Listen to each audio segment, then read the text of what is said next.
Alright, so this is just a quick video on how to wire your Antweight combat robot. So first of all, you're going to need two motors. I'm using N20s, which are DC brushed motors, but you can use any motors which are DC. You also need two ESCs. These are available at Bot Frenzy, and they have 2 pins on one end and a servo connector which is using PWM on the other. And you also need a receiver. So to match your ESCs, you'll need a PWM receiver. So I've got a FlySky one and a Turnigy one here. And you'll know the PWM because I have 3 pins, and that's just your signal, your positive and your negative.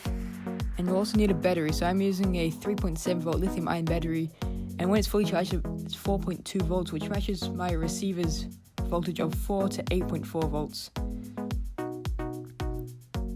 And as you can see, I'm using a 300 milliamp hour battery, which is big enough for my robot.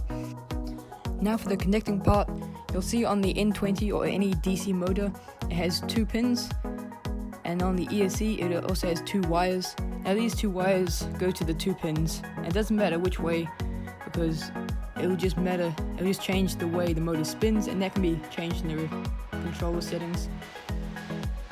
And on the other end of the ESC, you have a servo cable which has positive, negative, and like the signal channel, which is the PWM. And you can see which channels to use by turning on your controller and going to the display function. And now you'll be able to see which channel to use for the left and right stick. So you can see here, channel 3 is the left stick and channel 2 is the right stick.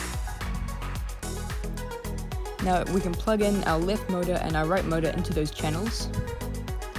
And positive is in the middle, and so negative is at the bottom, and the PWM signal is at the top, like so.